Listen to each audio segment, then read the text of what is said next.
여러분, 실손보험 뭔지 아시죠? 실손보험을 병원비로 돌려받는 보험 정도로만 알고 계셨다면 이 영상을 그냥 넘기시면 안 됩니다. 약관 속에 작게 적혀 있지만 대부분이 모르고 지나치는 실제로 쓸 수 있는 혜택이 꽤 많기 때문입니다. 오늘은 그 내용을 누구나 이해할 수 있게 최대한 쉽게 풀어드리겠습니다. 실손보험은 대한민국 국민 약 3,596만 명이 계약한 국민보험이라고 할 수 있겠죠. 그런데도 이 보험을 제대로 알고 활용하는 사람은 솔직히 극소수라고 저는 생각합니다. 오늘 영상에서는 아무도 알려주지 않았던 실손보험의 숨겨진 혜택 8가지를 쉽고 자세하게 알려드리도록 하겠습니다.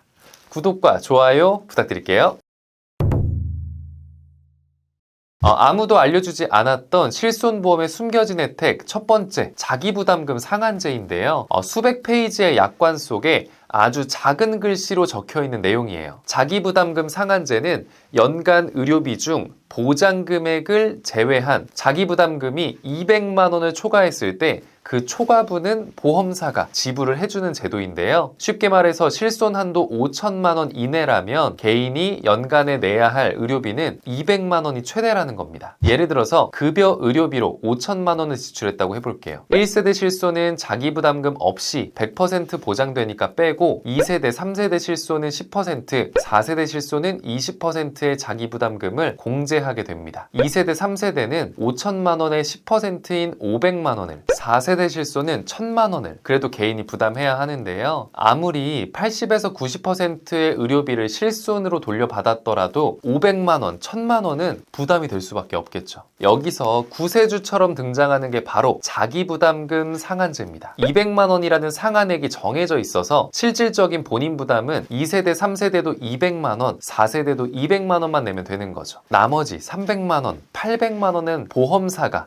부담을 하는 거예요. 단 비급여 의료비의 경우에는 4세대 실손보험만 비급여 의료비에 자기부담금 상한제 혜택이 없어요. 같은 5천만 원을 지출했더라도 자기부담금 30%를 적용해서 3,500만 원은 보장을 받고 나머지 1,500만 원은 개인이 부담을 해야 합니다. 그럼에도 불구하고 자기부담금 상한제는 의료비 공포로부터 여러분을 벗어나게 해줄 거예요. 아무리 병원비가 많이 나와도 연간 200만 원이 최대니까 말이죠. 아무도 알려주지 않았던 실손보험의 숨겨진 혜택 두 번째, 치과 치료입니다. 의외로 많은 분들이 치과 치료는 실손 보장이 안 된다라고 알고 계세요. 그래서 청구를 안 한 치과 치료비가 꽤 있으실 수 있는데요. 물론 모든 치료비가 실손 보장이 되는 건 아니죠. 몇 가지 보장하는 조건들이 있는데요. 지금부터 그걸 하나씩 살펴보겠습니다. 먼저 2009년 10월 이후 가입한 실손보험에서는 급여 항목에 대한 청구가 가능합니다. 치료 목적의 스케일링, 치아 파절에 의한 급여 치료, 사랑니 치료, 충치 보존 치료, 아말감, GI 등도 보장을 하고요. 치과에 가면 항상 무슨 기계를 물고 엑스레이 촬영하죠. 맞아요. 파노라마 엑스레이 검사도 보장을 합니다. 심지어 신경치료까지도 보장을 해줘요. 보장하는 질병 코드는 K00부터 K14까지를 보장하고요. 이 중 K08까지는 급여 치료만, K09부터 K14까지는 급여, 비급여 치료 모두 보장을 합니다. 그럼 이제 2009년 10월 이전에 실손을 가입하신 분들은 서운하겠죠. 1세대 가입자분들 역시 치과 치료를 보장합니다. 단 일반 상해 의료비 특약을 같이 가지고 계셔야 되는 거예요. 일반 상해 의료비 특약을 가지고 계시다면 상해로 인한 치과 치료를 보장받을 수 있습니다. 심지어는 임플란트까지도 가능하죠. 단 특약의 이름을 그대로 질병에 의한 경우는 보장하지 않으니까 이 점은 주의해 주세요. 실손보험으로 치과 치료비도 보장받을 수 있으니까 치과를 다녀온 지 3년이 아직 지나지 않으셨다면 청구가 가능한지 꼭 확인해 보시길 바라겠습니다. 아무도 알려주지 않았던 실손보험의 숨겨진 혜택 세 번째, 한방치료예요. 치과 치료도 보장하는데 한방치료 보장을 안 해줄 이유가 없겠죠. 역시 가입한 시기에 따라 보장 내용이 조금씩 다른데요. 먼저 2009년 10월 이전 1세대 실손 가입자는 한방병원, 한의원 한방치료를 입원해서 치료받았을 때 보장이 됩니다. 1세대 실손 보장 내용 자체가 급여, 비급여를 구분하고 있지 않은 만큼 입원 치료라면 급여, 비급여 무관하게 모두 보장을 하고요. 질병이 아닌 상해의 경우 일반 상해 의료비 특약이 있다면 입통원 구분하지 않고 모두 보장이 됩니다. 2009년 10월 이후 2세대, 3세대, 4세대 실손 가입자분들은 질병이든 상해든 급여 치료라면 보장을 하고요. 비급여 치료는 반대로 보장하지 않습니다. 한방병원에서 입원해서 혈액검사, 엑스레이 검사, 초음파 검사를 받아도 급여라면 보장이 되고요. 교통사고 후유증으로 통원 치료를 받든가 한의사가 추나요법으로 틀어진 뼈와 관절을 맞추는 치료를 받든가 역시 급여라면 보장이 됩니다. 치과 치료와 동일하게 지난 3년간 한방 치료를 받은 적 있으시다면 청구 가능한지 다시 한번 꼭 확인해 보시고요. 본 광고는 심의 기준을 준수하였으며 유효기간은 심의일로부터 1년입니다. 계속해서 아무도 알려주지 않았던 실손보험의 숨겨진 혜택 네 번째는 교통사고 치료비예요. 치과 치료, 한방병원과 마찬가지 교통사고 시 치료비를 보장한다는 사실 모르는 분들 진짜 많으신데요. 많은 분들이 실손에 대해 갖고 계시는 오해 중 가장 많은 부분이 아닐까 싶어요. 보통 교통사고가 나면 자동차 보험을 통해 치료비를 지원받는 경우가 많으니까 실제 지출한 비용을 돌려받는 실손으로는 실제 낸 돈이 없어서 못 받는다. 이렇게 생각하시는 것 같더라고요. 근데 또 그렇지가 않습니다. 가입 시기와 조건에 따라 보장 차이가 다르지만 결론부터 말씀드리면 됩니다. 먼저 2009년 10월 이전 1세대 실손 가입자분들인데요. 계속해서 말씀드린 일반 상해 의료비 특약이 있다면 보장 가능합니다. 상대방 보험사에서 치료비를 지원했던 내가 냈던 관계없이 50%를 보장하는데요. 예를 들어서 교통사고가 나서 상대방 100% 과실로 나왔어요. 치료비는 예를 들어 2천만 원이 나왔고요. 상대방 보험사에서 전액 지불해줬어요. 그래도 50%인 1,000만 원을 일반 상해 의료비 특약으로 받습니다. 과실 유무, 지불 보증 금액 관계없이 총 진료비의 50%니까 사실상 추가 지급이 된다라고 봐야겠죠. 정말 중요한 내용이니까 이거 꼭 기억하시길 바라겠고요. 산재사고도 1세대 실손은 일반 상해 의료비 특약을 통해 지원받을 수가 있습니다. 심지어 그보다 앞선 2003년 10월 이전 실손은 100% 중복 보장까지 된다고 하네요. 다음은 2009년 10월 이후 2세대, 3세대, 4세대 가입자분들인데요. 1세대는 과실관계 없이 총 진료비 50%를 지원받았다면 이후 세대부터는 과실 유무가 중요한 포인트 중에 하나입니다. 먼저 보장 비율부터 보면요. 2세대는 40%, 3세대는 80%, 4세대는 70% 의료비를 보장하고 있습니다. 단 의료비의 총액이 아닌 과실 비율로 계산한 의료비에서 40%, 80%, 70%인데요.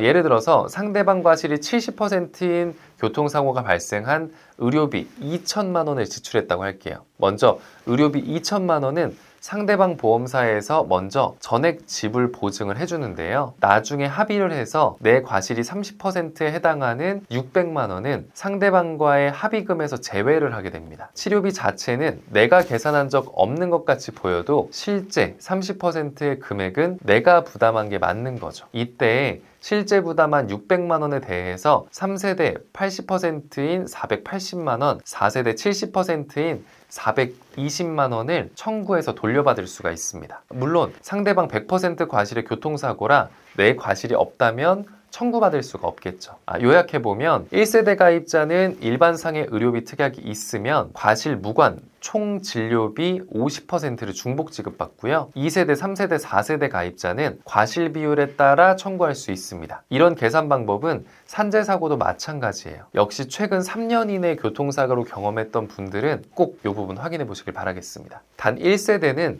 사고 발생일로부터 180일 이내 청구 가능하니까 이 부분 주의해주세요. 마지막으로 청구 방법 설명드릴 텐데요. 일단 퇴원하실 때 진료비 영수증 발급받고 상대방 보험사에서 지급 결의서, 지급 확인 내역 확인 받으셔야 됩니다. 이때 꼭 내 과실 비율이 몇 %인지에 따라 내용 꼭 명시해 주시길 부탁드리고요. 이렇게 진료비 영수증, 지급 결의서, 지급 확인서 3가지 서류로 보험금 청구 요청할 수 있습니다. 이 3가지 서류 꼭 기억해 주시고요. 실손보험에 숨겨진 혜택 5번째 보험료 환급 제도예요. 단 역시 조건이 있죠. 3개월 이상 해외에 체류한 사실이 확인된 경우에 한해서 환급이 가능합니다. 여권 사본과 출입국 사실 증명서 제출하면 사후에도 환급받으실 수 있고요. 단 2009년 10월 이후 2세대 가입자부터 2016년 1월 1일 이후 3개월 이상 해외 체류 대상자부터 적용이 가능합니다. 2세대 가입자 2016년 1월부터 3월까지 해외에 있었다면 이 시기에 보험료 사후 환급이 되는 거고요. 같은 2세대 가입자가 2015년 9월부터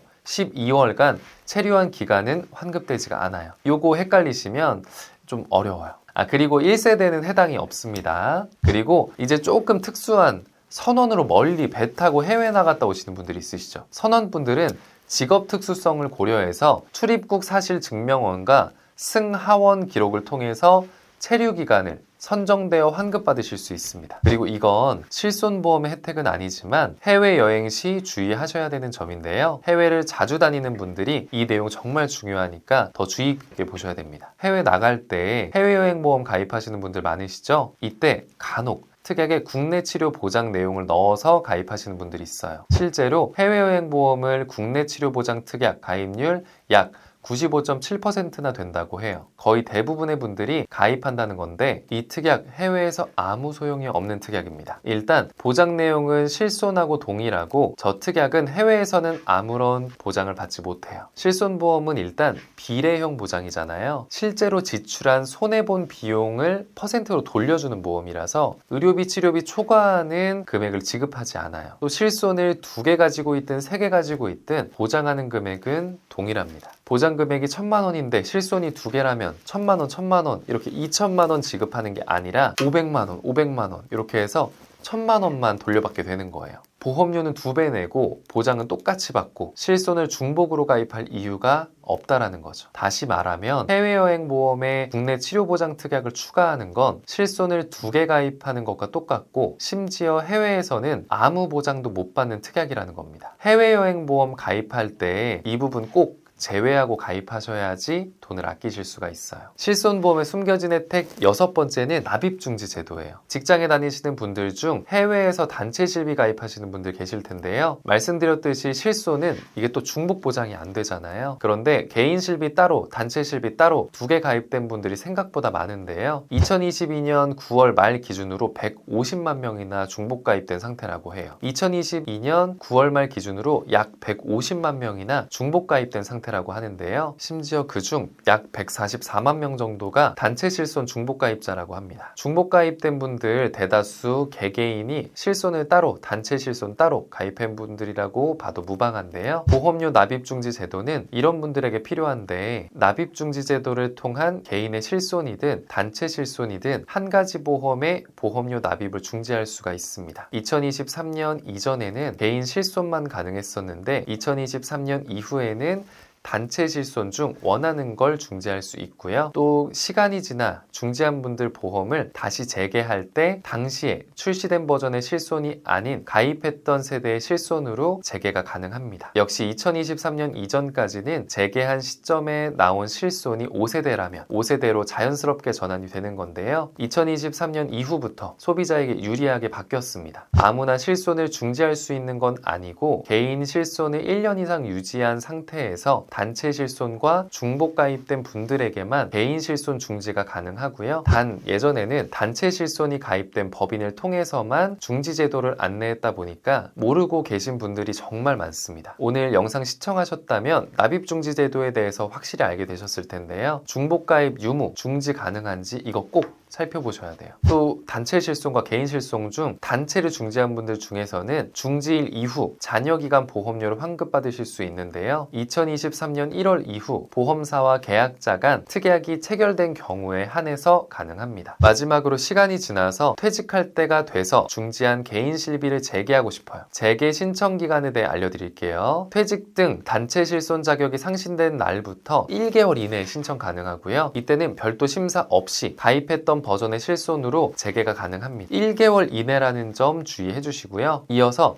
실손보험에 숨겨진 혜택 7번째, 개인 단체 전환 제도입니다. 납입중지 제도는 개인 단체 실손을 중복 가입된 분들에게 해당하는 얘기였다면, 전환 제도는 개인 실비 없이 단체만 가입된 분들에 위한 제도인데요. 실제로 단체 실손이 있어서 개인 실비 가입을 안 한 분도 꽤 있습니다. 그런데 문제는 사정이 생겨서 퇴직했을 때인데요. 자격이 상실되면서 단체 실손이 없어지면 그때부터 날 보호해줄 실손이 아예 사라지게 됩니다. 퇴직 후 부랴부랴 다시 가입하려고 해도 그동안 생긴 병력 때문에 실손 가입 자체가 안 될 수 있으니까요. 이를 대비하기 위해서 회사에서 가입된 단체 실손을 개인으로 전환할 수 있는 제도가 바로 실손에 숨겨진 7번째 혜택인 거죠. 역시 자격 요건이 있는데요. 먼저 단체 실손을 5년 이상 가입한 상태여야 하고, 전환 시에는 단체 실손과 동일한 보장이 유지가 됩니다. 또 단체 실손 가입 5년이라는 기간 동안 청구한 보험료가 200만 원 이하여야 하고 10대 질병 이력도 없어야 하죠. 이렇게 자격 요건이 갖춰졌다면 단체에서 개인 실손 전환 시 별도 심사를 거칠 필요가 없습니다. 단체 실손 가입 기간에는 입퇴사가 빈번한 현실을 고려해서 단체 실손 미가입 기간이 회당 1개월, 누적 3개월 이내인 경우 연속성을 인정해주겠다라고 하고요. 또 해외 지사 파견이나 해외 발령으로 단체 실손 가입 기간이 단절된 경우도 역시 증빙 서류만 있다면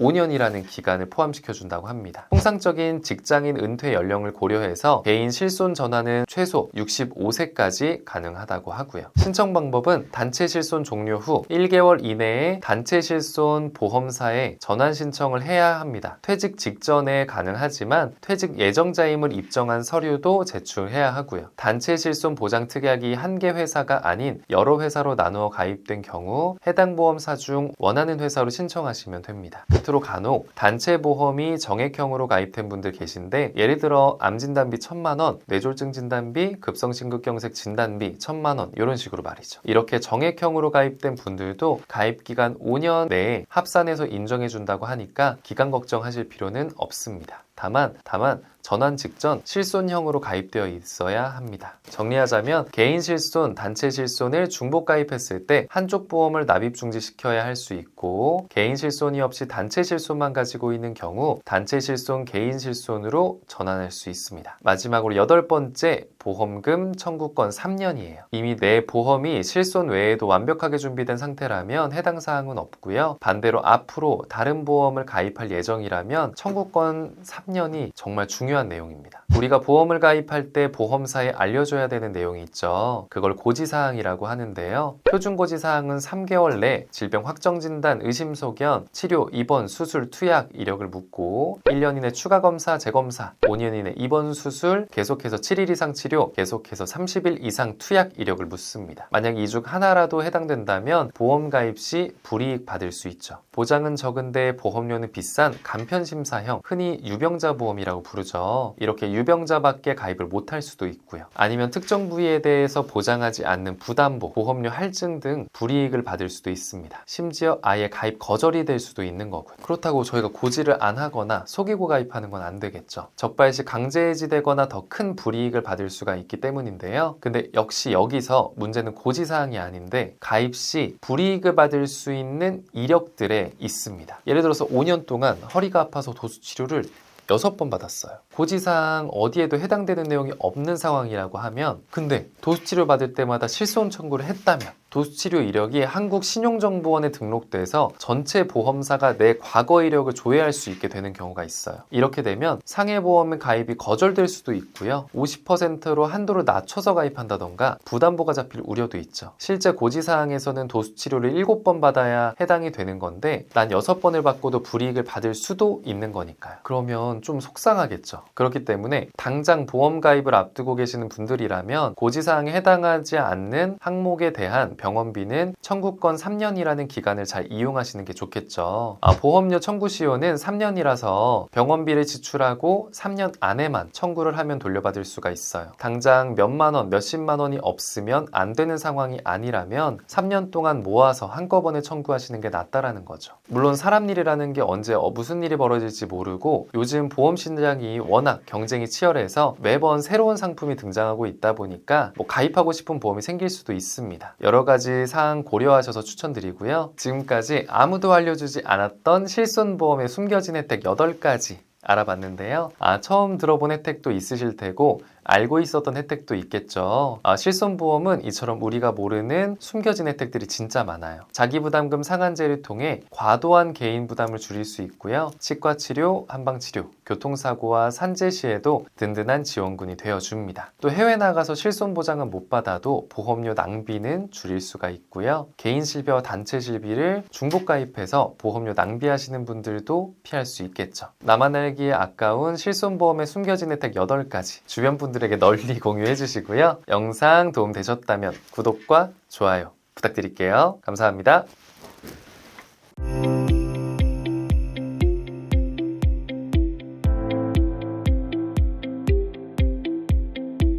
본 광고는 심의 기준을 준수하였으며 유효기간은 심의일로부터 1년입니다.